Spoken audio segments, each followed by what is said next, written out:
It happened on a Tuesday, the kind of quiet Tuesday that doesn't warn you before it turns your life inside out. I was standing in the kitchen of my new house, still smelling like fresh paint and possibility, when I heard the key turn in the front door. Not a knock. A key. My stomach dropped before my brain could catch up. I set my coffee down and walked to the hallway. The door swung open and there they were. My brother, filling the doorframe in his work jacket. His wife standing half a step behind him, holding 2 large garbage bags like she was moving in. And behind them both, my mother, arms crossed, wearing that particular expression she saved for moments she'd already decided she was right about. "What are you doing?" I asked. My brother didn't answer right away. He stepped inside like the threshold was a formality. Like walking into my house was something he'd already rehearsed. "We need to talk," he said. "You had a key made," I said. "Not a question." My mother moved past him into the living room. She ran her fingers along the windowsill the way she used to do when I was a teenager, checking for dust, checking for evidence of a life she didn't approve of. "You have all this space," she said, like that explained anything. 4 bedrooms, just you. His wife set the garbage bags down in the hallway. One of them made the heavy sound of clothes shifting inside. That was the moment I understood why my brother had been so helpful 3 months ago when I was finalizing the mortgage. Why he'd offered to drop off paperwork at the title company. Why he'd said, "Don't worry, I'll handle it, you've got enough on your plate." I'd believed him. Because he was my brother. I was 31 years old, a registered nurse who'd spent 3 years working contracts in Germany and then in Dubai, living small and saving everything. No car payments, no apartment, no subscriptions I didn't need. I ate hospital cafeteria food and sent money back to a savings account that nobody knew the full balance of except me. I had a plan, and I stuck to it, and when I came home to Memphis 8 months ago, I closed on a house I'd bought with my own money, in my own name, with 0 co-signers. My mother had cried at the closing dinner. "Happy tears," she said. I believed that too. "You can't just move in," I said. My voice was steadier than I felt. "We're not moving in," my brother said, which was unconvincing given the garbage bags. "We just think, given everything, that the smart thing is for Rachel and me to stay here while our renovation finishes. 3 months, maybe 4. His wife was already opening the hall closet. "Close that," I said. She looked at me like I'd spoken a foreign language. "Rachel, close the closet." My mother stepped between us. "Maya, don't be like this. Your brother helped you get this house. He dropped off a folder at a title company. He co-signed." "He did not co-sign anything," I said. "My name is the only name on that mortgage." The silence that followed had a specific texture. Not the silence of people who are surprised. The silence of people who expected to get further before this conversation happened. My brother cleared his throat. "There may have been some paperwork." "What paperwork?" He looked at my mother. She looked at her shoes. His wife closed the hall closet very slowly. "What paperwork?" I said again. "It's complicated," he said. "When you were overseas, Mom had power of attorney. You remember that, right? You signed it. For the utilities, the mail." I remembered. I signed it at the kitchen table in my parents' house before my second overseas contract. A limited form. For utilities and mail. I'd been 27 years old and trusting, which was my first mistake and, as it turned out, not my last. "What did you do with it?" I said. My mother sat down on my couch without being invited. "Families share things, Maya. That's not a crime." "What did you do with it?" I said a third time. My brother ran his hand through his hair. The gesture he always made when he was about to say something he knew was wrong but had already committed to. "There was a document," he said carefully. "When you were in Dubai, about the pre-approval. I may have listed myself as a co-borrower on the initial application. Just to help your numbers look better. The bank flagged it later, it didn't go through fully, but there's a version of the file that—" "Stop talking," I said. He stopped. I looked at all 3 of them. My mother on my couch, his wife in my hallway, my brother filling up my doorway with justifications I hadn't asked for. I thought about the 3 years I spent in apartments the size of parking spaces, eating yogurt and leftovers, wiring money home to an account they didn't know about, building something brick by brick while they built nothing. "You need to leave," I said. My mother stood up. "This is your family's house." "No," I said, "it's mine." She opened her mouth. I picked up the garbage bags from the hallway, walked them back to the porch, and set them down outside. Then I stood at the door and waited. Nobody moved for a long moment. Then my brother said, very quietly, "You're going to regret this." "Maybe," I said, "but it'll be my regret." They left. My brother last, and he didn't look at me when he went. I closed the door and stood with my back against it, listening to the sound of their car pulling out of my driveway. The house smelled like paint and coffee in mine. But my hands were shaking. I didn't sleep well that night. I lay in bed going over what my brother had said, a co-borrower on the initial application, until the words stopped making sense individually and became just a sound I couldn't turn off. At 4 a.m., I got up and sat at the kitchen table with my laptop open, staring at the mortgage portal I hadn't logged into since the closing. The documents loaded slowly. I clicked through every page. Borrower, Maya Reeves. Co-borrower, none. The official record looked clean. My name only. But what he'd said kept surfacing. A version of the file, the bank flagged it. I closed the laptop and called my friend Diane instead. Diane was a paralegal I'd met during my first year in Memphis, before the overseas contracts. She was the kind of person who read the fine print on everything, including birthday cards, and I'd always loved that about her. She picked up on the second ring. It was 4:07 inches the morning. "Talk," she said. I talked. I told her everything, from the key in the door to the garbage bags to the co-borrower comment. She didn't interrupt once. When I finished, the line was quiet for a moment, and then she said, "Maya, listen to me. Tomorrow morning, first thing, you call your mortgage servicer, not the bank branch, the servicer. You request a complete loan file, every document associated with your application, origination to closing, every version. You think there's actually something in there?" "I think your brother just told you there was," she said. "He didn't have to say that. He said it because he thought you'd already be too far in to do anything about it. Go to sleep. Call in the morning. Don't contact any of them until you know what you're dealing with." I went back to bed. I didn't sleep, but I stayed horizontal until sunrise. The mortgage servicer put me on hold for 11 minutes before transferring me to a loan review specialist named Thomas, who had a careful, measured voice and the particular cadence of someone who delivered bad news regularly. "Miss Reeves," he said, "I can see your account here. The current file shows you as sole borrower. However, and I want to be transparent with you, there is a flagged document in the origination archive. An early application submission listed a joint borrower. It was rejected for inconsistencies before the final approval process, but the document exists in the system." My stomach went somewhere below my feet. What inconsistencies? "The co-borrower's signature didn't match his own banking records," Thomas said carefully. "And your authorization signature on the joint application didn't match your signature on file from a previous account." There it was. "My signature didn't match," I repeated, because I never signed it. Thomas was quiet for a beat. "I'm not in a position to make that determination, but I can note your concern and flag the account for our fraud review team. Would you like me to do that?" "Yes," I said, "and I want copies of every document in that origination file." He told me to submit a written request. I did it before I even hung up the phone. The next 2 days were paperwork. I pulled every document I had, the original power of attorney I'd signed in my parents' kitchen, which had a clear expiration date and a limited scope, my own bank records from the Dubai contract, 3 years of direct deposits, wire transfers, the purchase wire for the down payment, my closing disclosure, the gift letter I'd signed certifying that no portion of my down payment came from anyone else. I laid it all out on the kitchen table and photographed everything. Then I called Diane again. She came over that evening with her work bag, a bottle of wine she didn't open, and the expression of someone who had already prepared themselves to be angry on my behalf. She went through the documents quietly, making notes.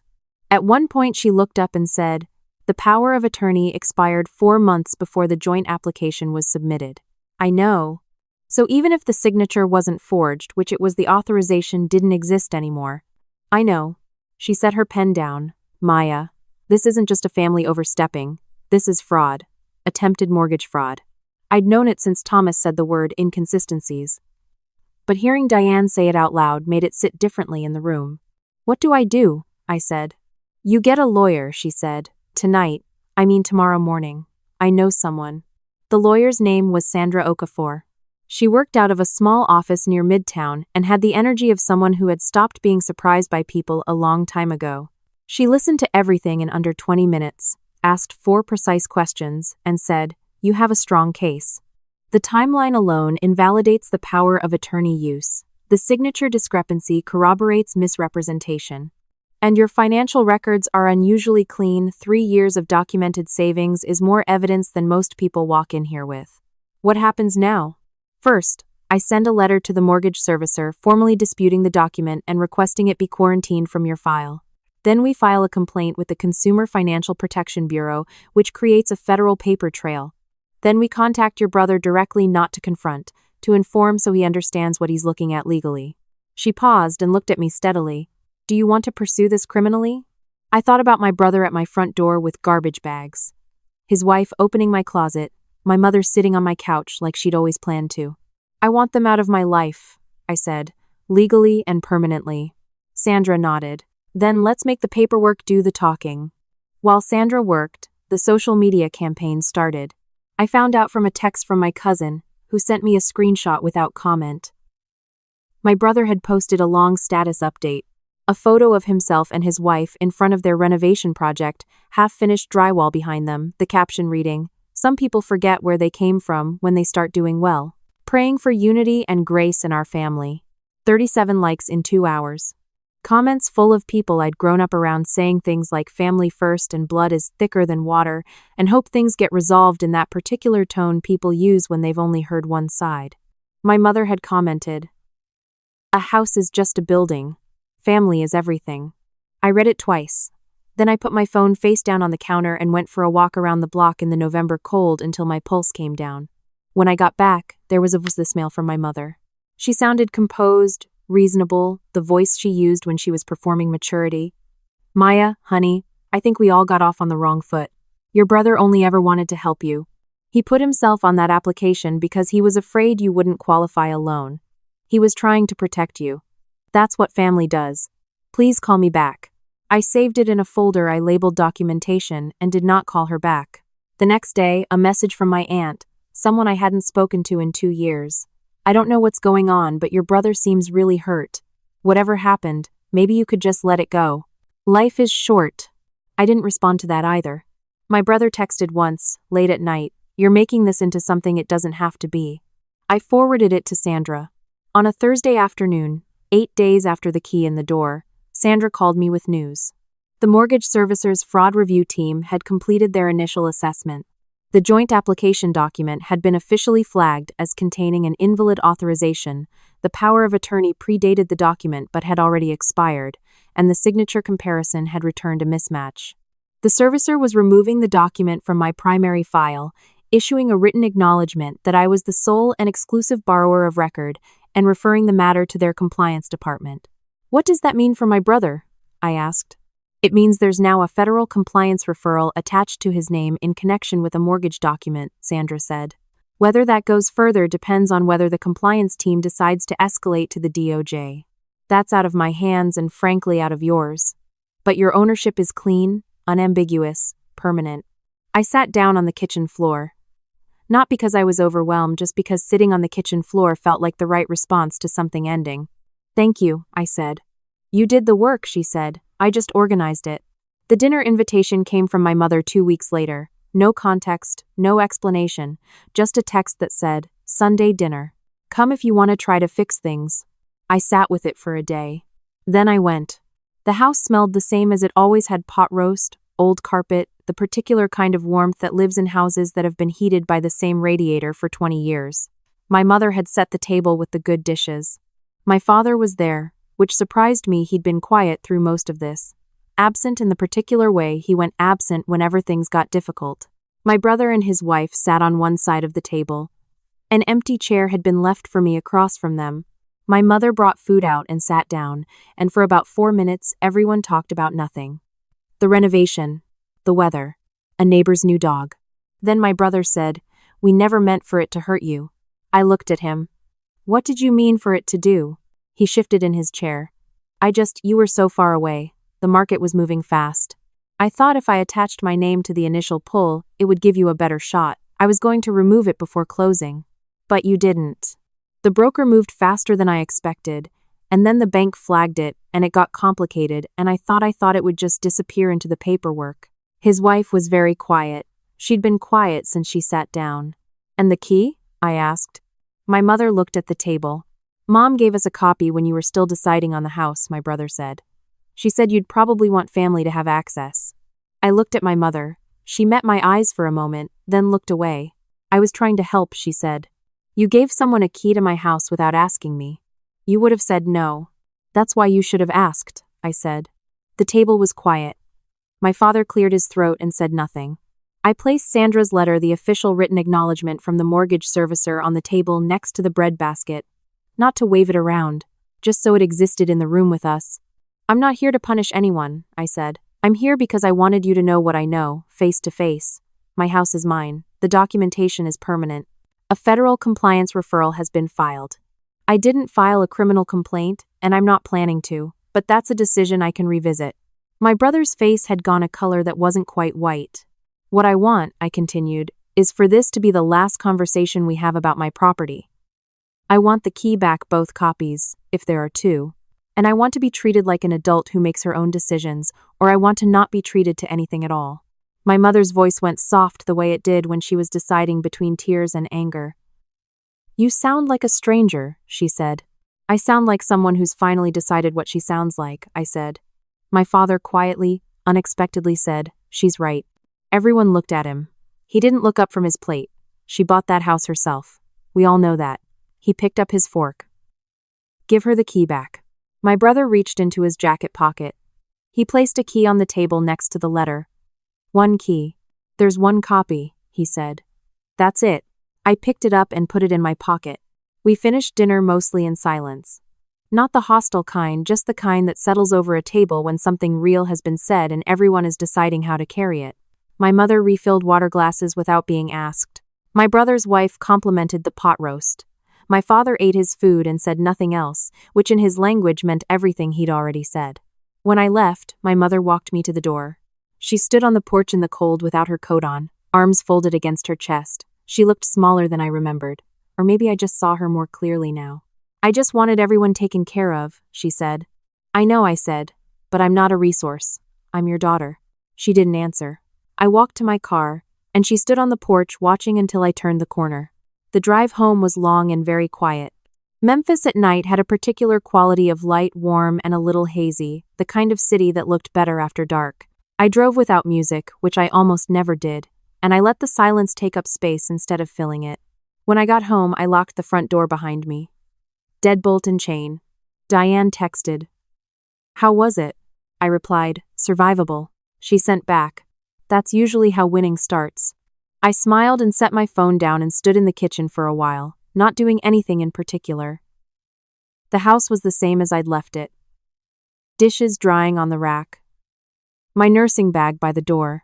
The stack of documents still on the table. Sandra's letter on top. The originals underneath. The whole careful architecture of proof I'd built over the past 3 weeks. I picked up the stack and walked it to the spare bedroom I'd turned into a small office. On the shelf above the desk, my nursing license, framed. A photo of me and Diane at the closing, both of us grinning in front of a door that was mine. I opened the desk drawer and placed the folder inside, closed it, not to hide it, just to put it away properly. The house settled around me the way houses do at night, small sounds, nothing alarming, just the ordinary language of a building doing what buildings do. I went back to the kitchen, poured a glass of water, and sat at the table.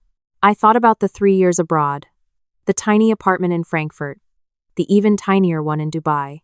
The way I used to lie in bed running numbers in my head, how many months until the down payment, how many more contracts, what I'd do if something changed.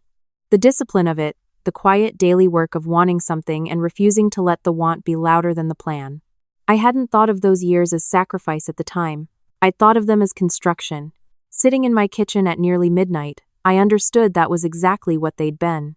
2 months later, I got an email from a nonprofit organization that worked with first-generation homebuyers in the Memphis area. They'd received my name from Sandra, who apparently referred clients occasionally when she thought the story might be useful to someone else. They wanted to know if I'd be willing to come speak at a workshop not about the fraud specifically, just about the process, saving while working contracts, understanding what you're signing, protecting what you've built. I almost said no. Then I said yes. The workshop was held in a community center on a Wednesday evening. About 30 people, a mix of ages, most of them younger than me. They had the look of people who were carefully holding together a plan they were afraid to talk about too loudly, like saying it out loud might jinx it.